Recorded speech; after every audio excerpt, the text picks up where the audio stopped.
Oke, selamat siang semua. Selamat. Kita akan memulai pertemuan kedua untuk kelas pembelajaran yang berjudul Elastisitas Permintaan dan Penawaran. Kita akan atur kelas sebelum kita mulai. Kita akan atur kelas supaya kita benar-benar siap, tidak ada gangguan, kita konsentrasi. Yang pertama, kebersihan kelas. Terima kasih adik-adik yang sudah membersihkan kelas sehingga pembelajaran kita hari ini terasa lebih nyaman. Kemudian kehadiran, Bapak akan cek kehadiran. Oke. Ambil daftar hadir. Yang pertama, Marsha hadir. Kemudian Revita, kemudian Revalina, Elnika, Hermenses, Teli, Saskia, Rebika. Oke. Selanjutnya, setelah kerapian pakaian, Bapak ingin ngecek kerapian kita. Bapak undang untuk berdiri. Oke, semuanya sudah bagus. Terima kasih. Silakan duduk.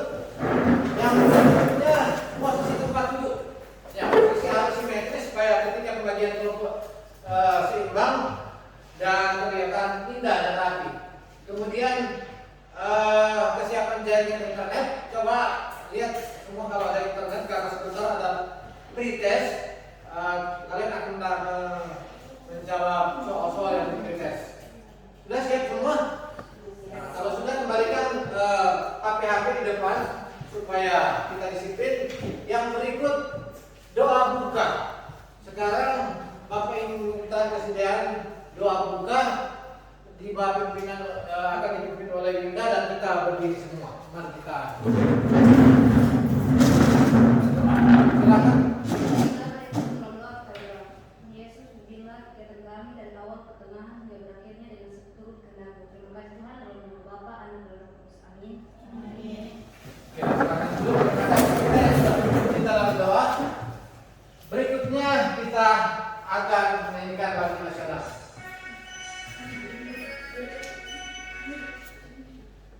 Kita berdiri semua. Nah, kita nyanyi lagu nasional.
Ternyata bahwa harga itu berpengaruh di permintaan dan penawaran.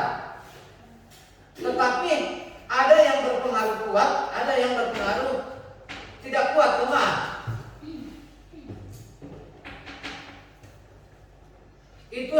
dinamakan dengan elastisitas. Ini ada pertanyaan, apa alat ukur yang digunakan untuk mengukur seberapa kuat perubahan harga mempengaruhi permintaan dan penawaran? Ada alat ukur matematisnya, yaitu elastisitas. Jadi elastisitas ini yang mengukur seberapa kuat harga itu bisa mempengaruhi permintaan dan penawaran. Ada kondisi-kondisi tertentu bahwa harga kurang mempengaruhi permintaan, ada yang sangat mempengaruhi permintaan. Kalau sangat berpengaruh terhadap permintaan itu harga, berarti elastisitasnya tinggi, lebih besar dari 1. Kalau kurang berpengaruh, elastisitasnya lebih kecil dari 1. Sebentar kita akan bahas lebih detail. Kemudian tujuan pembelajaran. Di sini yang pertama kita akan belajar bagaimana menghitung elastisitas permintaan. Seberapa kuat harga mempengaruhi permintaan, dan kita akan hitung ukur secara matematis. Kemudian yang kedua, penawaran. Kita akan hitung elastisitas penawaran. Seberapa kuat harga mempengaruhi penawaran. Hanya dua itu tujuan pembelajaran kita. Kemudian manfaat dari pembelajaran adalah kita bisa mengetahui informasi dalam meneruskan atau memberhentikan bisnis. Jadi kalau harga ternyata sangat kecil mempengaruhi permintaan, maka kita juga kita bisa atur susun ulang harga. Tapi kadang-kadang ada sampai di posisi kita harus berhenti atau rubah market bisnis atau produk, cara menjual kita. Nah, bagaimana mengetahui itu? Meyakinkan, gunakan elastisitas. Dengan alat itu kita bisa yakin dalam mengambil, lebih yakin dalam mengambil keputusan. Kemudian garis besar, yang pertama kita akan melakukan pretest atau tes awal. Kemudian yang kedua kita akan deskripsikan materi, jelaskan materi. Kemudian kita akan melatih pemahaman yang sudah diketahui lewat deskripsi, penjelasan materi. Kemudian kita akan presentasi hasil diskusi kelompok. Kemudian kita akan rumuskan kesimpulan.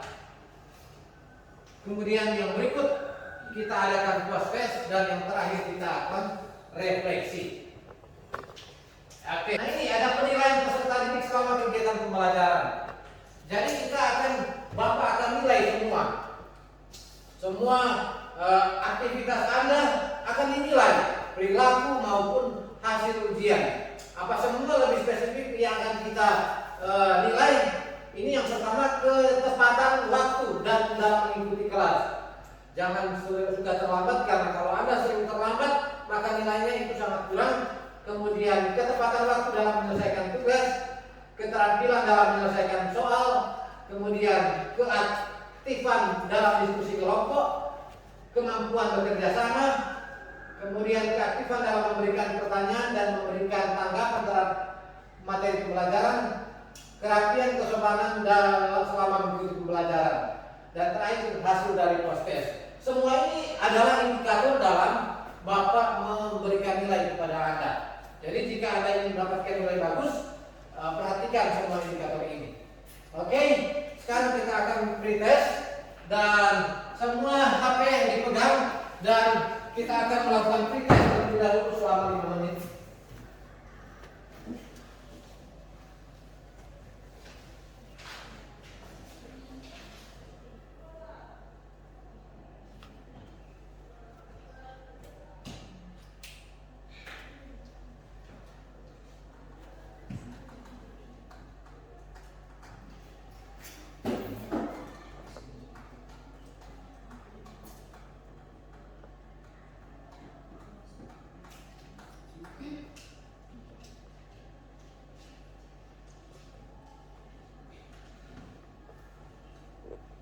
Oke, silakan. Tes 5 menit. 5 sampai 7 menit.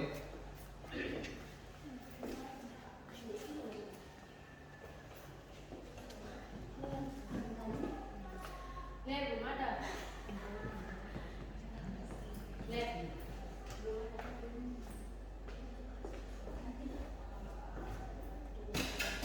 Ada masalah apa ya kita? Tidak ada.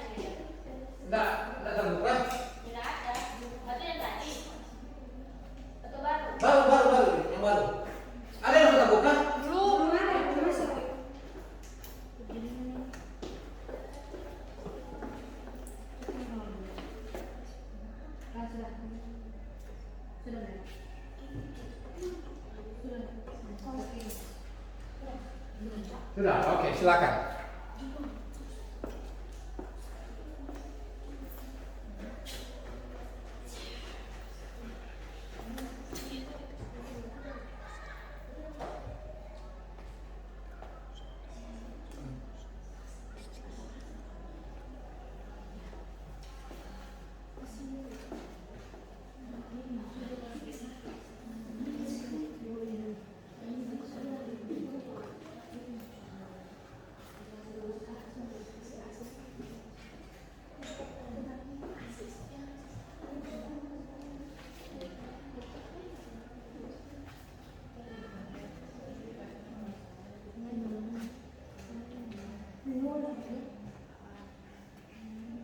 Oke, Bapak akan hitung sampai 10, hitungan mundur. Setelah hitungan ke-1, totalnya akan ditutup 10, 9, 8, 7, 6, 5, 4, 3, 2, 1. Oke, Bapak akan tutup dari sini. Silakan kirim karena akan ditutup.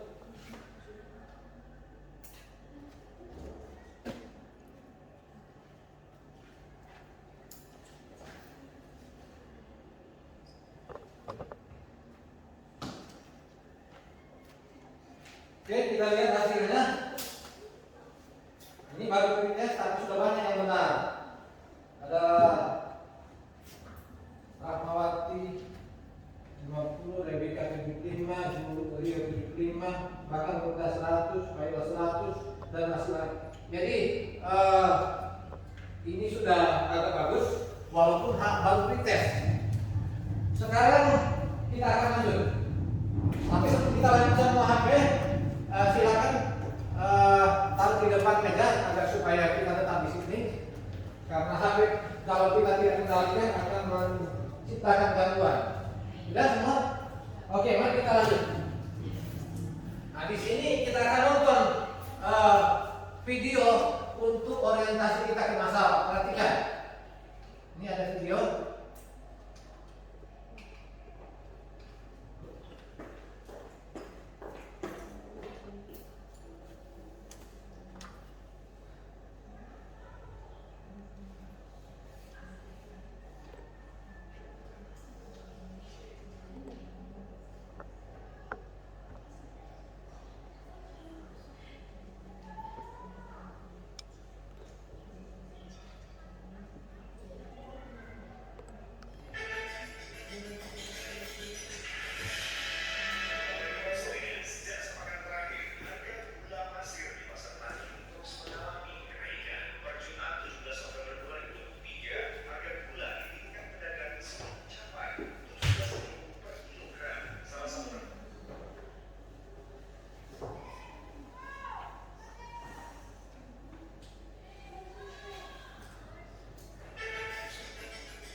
Oke, videonya habis di sana.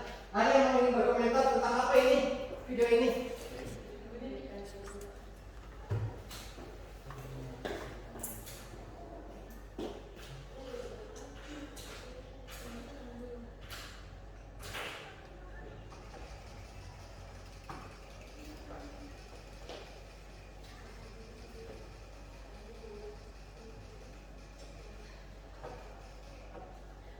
Oke, ini video tentang apa tadi? Gula. Gula apa? Gulanya apa ini gula?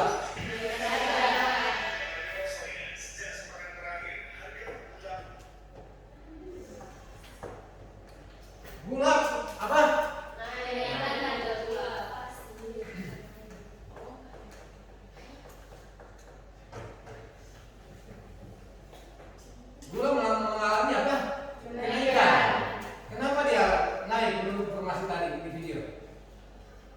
karena terjadi kelangkaan. Banyak orang mencari apa? Gula.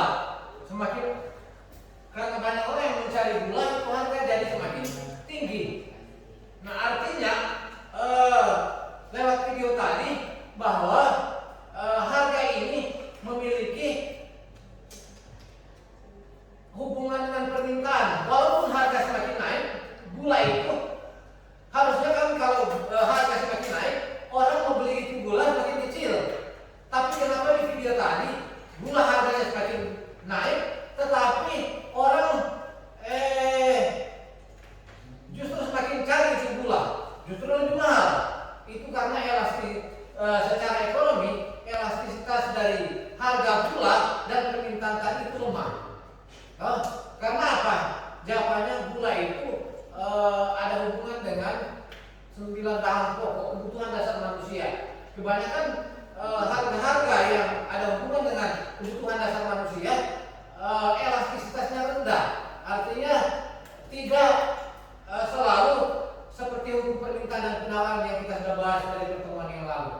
Oke, itu sekedar informasi. Yang berikut kita akan bahas cuma dua, yaitu elastisitas permintaan dan elastisitas penawaran. Kemudian elastisitas artinya ini elastisitas permintaan, derajat kepekaan perubahan harga terhadap permintaan. Berapa peka itu harga itu mempengaruhi permintaan, itu namanya elastisitas permintaan. Kemudian ada lagi elastisitas penawaran, derajat kepekaan perubahan harga terhadap penawaran. Oke, mari kita lanjut. Ini rumusnya. Ada rumus. Koefisien elastisitas permintaan adalah persentase perubahan permintaan dibagi persentase perubahan harga. Dan secara matematika ini delta Q per Q0 dikali 100% bahagi delta P per P0 dikali 100%. Ini ada tanda garis dua, itu tanda nilai mutlak. Artinya kalau dia negatif, buat ini jadi positif. Nah, ini bentuk sederhananya seperti ini. Kalau secara matematis itu rumus dari koefisien elastisitas permintaan, disederhanakan lebih sederhana seperti ini. Oke, contoh ini. Sebuah toko sepatu melakukan cuci gudang terhadap semua jenis sepatu, mulai dari sepatu anak-anak sampai sepatu dewasa. Harga sepatu anak semula 20.000, turun menjadi 15.000. Penurunan harga ini menyebabkan jumlah permintaan sepatu anak naik dari 1.000 menjadi 400. Pertanyaannya atau perintahnya adalah tentukan nilai koefisien elastisitas permintaannya. Nah, untuk jawabnya itu kita taruh di rumus ini. Kemudian rumus ini kita isi data-data yang ada di soal, akan jadi seperti ini. Oke, 4.000 diambil dari sini, ini 1.000 dari sini, 15.000 kurang 20.000, ini 15.000 kurang 20.000, baru 20.000 dari sini, ini 1.000 dari sini. Nah, kalau kita sederhanakan rumus ini akan jadi seperti ini. Baru berikut lebih sederhana lagi seperti ini, dan akhirnya kalau kita bahagi dapat negatif 12. Nilai mutlak dari negatif 12 adalah 12 sendiri. Sehingga koefisien elastisitasnya atau demand elasticity itu lebih besar dari 1. Nah, kalau lebih besar dari 1 artinya bahwa perubahan harga sepatu sebanyak 1% akan menimbulkan perubahan permintaan sebanyak 12%. Kuat dia punya perubahan harga terhadap permintaan. Itu yang pertama. Yang kedua, contoh yang kedua, jeruk. Harga jeruk lokal di suatu pasar tradisional naik dari 6.000 menjadi 7.000 per kilogram. Kenaikan harga ini menyebabkan permintaan jeruk lokal turun dari 700 menjadi 650. Tentukan koefisien elastisitas permintaannya. Ini rumusnya seperti tadi, kita masukkan angka-angkanya seperti ini dan kita sederhanakan seperti ini. Kemudian kita kali baru lagi jadi seperti ini 50 dikali 12 600 rupiah. Nah, kita bahagi hasilnya negatif 0,6. Baru kita ambil nilai positifnya 0,6. Nah, 0,6 ini lebih kecil dari 1. Artinya apa? Inelastis itu. kalau tadi elastis sekali atau elastis, artinya perubahan harga jarum lokal sebanyak 1% hanya menimbulkan perubahan permintaan jeruk 0,6%. Nah, kalau kita kali 10 22 ini akan menjadi perubahan harga jeruk 10% menimbulkan perubahan permintaan jeruk 6%. Nah, itu permintaan.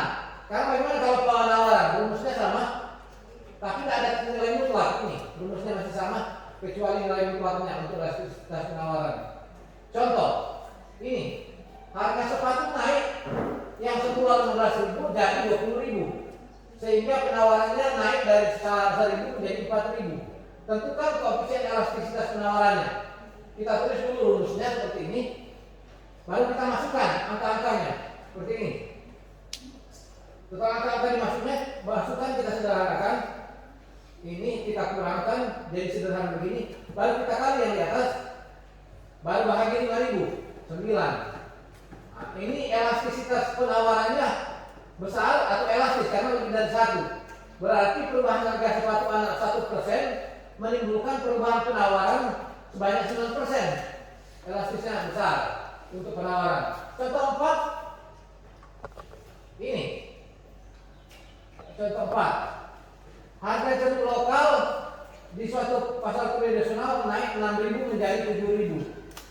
Dan jumlah penawaran naik dari 6.500 menjadi 7.000 kilogram. Itulah nilai koefisien penawarannya. Ini rumusnya kita tulis, baru kita isi dengan angka-angka di soal seperti ini. Baru kita sederhanakan jadi begini. Baru kita lebih sederhanakan lagi jadi 6/13. Baru kita bahagi pakai kalkulator 6/13 itu 0,46. Nah, ini kecil ini elastis ini. Artinya kalau dia lebih kecil dari 1, artinya perubahan harga sepatu anak 1% hanya menimbulkan perubahan penawaran sebanyak 0,6%. Atau perubahan harga sepatu anak 100% hanya menimbulkan penawaran 46%. Oke, itu materinya.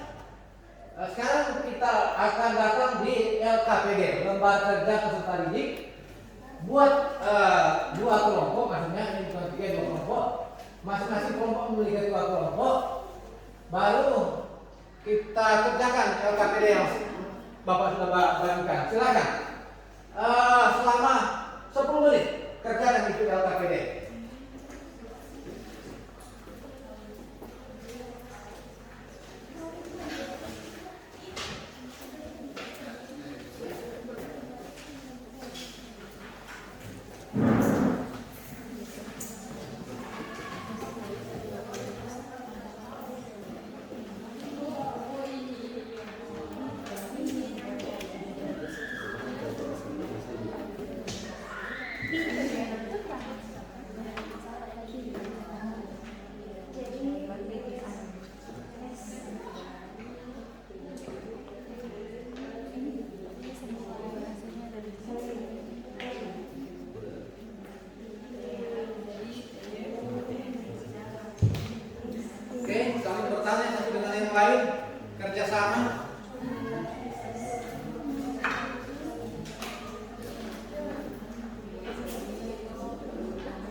Yang soal pertama, perubahan harga sepatu sebanyak 1% menimbulkan perubahan permintaan sepatu sebanyak 12%. Jawaban soal nomor 2, bahwa perubahan harga jeruk lokal sebanyak 1% hanya menimbulkan perubahan permintaan jeruk lokal sebanyak 0,6%, atau perubahan harga jeruk lokal sebanyak 10% hanya menimbulkan perubahan permintaan jeruk lokal sebanyak 6%. Jawaban soal nomor 3, berarti bahwa perubahan harga sepatu anak sebanyak 1% menimbulkan perubahan penawaran sebanyak 9%.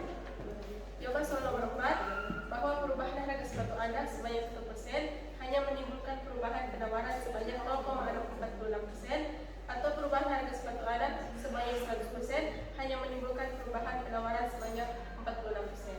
Sekian presentasi dari kami, terima kasih. Oke, kelompok 1. Jadi Anda sudah berusaha sekuat tenaga bekerja dan mempresentasikan hasil dari Anda yang sudah Anda kerjakan. Yang berikutnya kita datang kepada perumusan materi, kesimpulan. Elastisitas artinya apa? Elastisitas derajat perputaran perubahan harga terhadap permintaan atau penawaran. Jadi ada dua lagi, ini rumusnya. Jadi ada dua, elastisitas permintaan dan elastisitas penawaran. Kemudian post test. Sekarang kita akan melakukan post test dan Bapak ingin mengetahui hasil atau kemampuan Anda setelah mempelajari materi tadi dan akan membandingkan dengan pretest yang sudah Anda kerjakan yang dari awal. Sekarang kita datang kepada post test.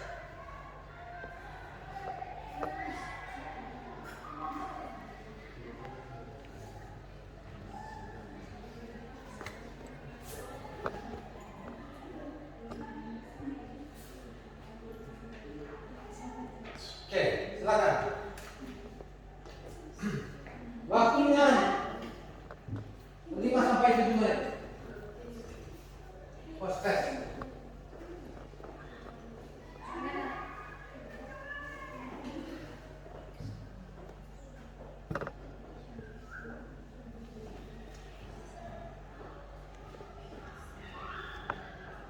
Bisa buka? Bisa. Oke, silakan.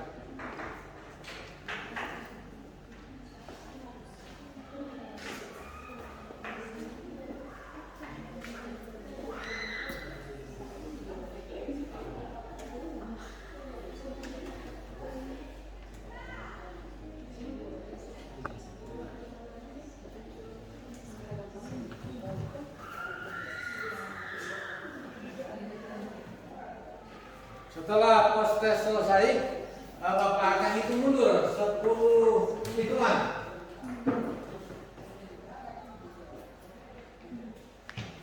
Oke, sudah? Post test akan ditutup pada hitungan ke-1, mulai dari 10. 10, 9, 8, 7, 6, 5, 4, 3, 2, 1. Oke, ini saja karena Bapak akan segera tutup portalnya. Oke, ditutup.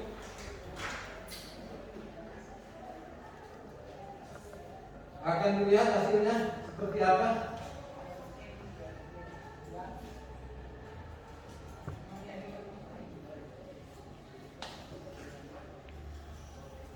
Wow, hasilnya spektakuler. Dari 1, 2, 3, 4, 5, 6, 7, 8, 9, 10, 11, 12 orang, hanya satu yang dapat 75, lain terserah semua. Oke, berarti secara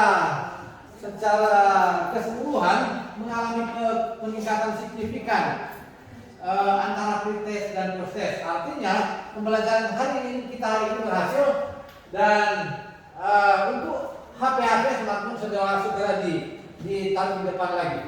Kita akan lanjut. Sekarang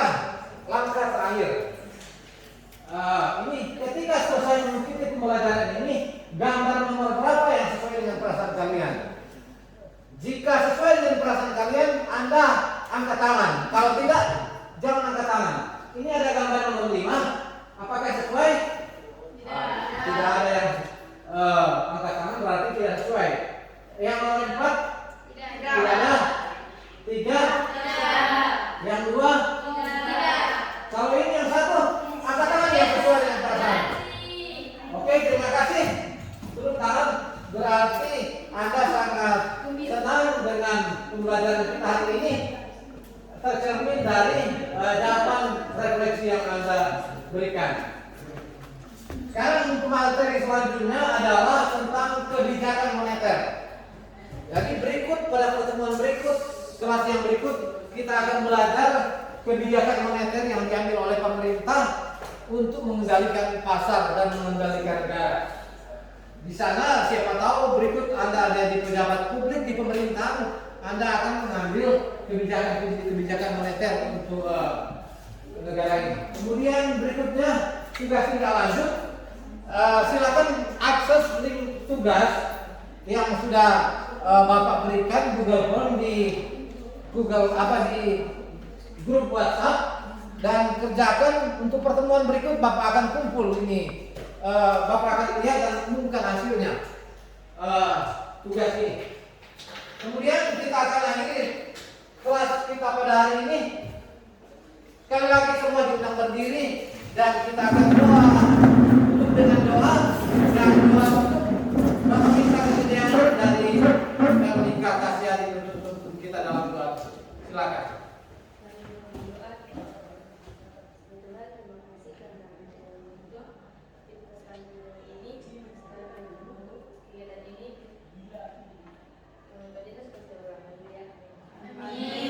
Terima kasih Elika, silakan untuk semua. Pertemuan kita pada hari ini sudah berakhir. Terima kasih atas atensi dan perhatian Anda dan pengorbanan waktu Anda. Semoga ini boleh bermanfaat untuk kita semua. Sampai jumpa di pertemuan yang akan datang. Terima kasih.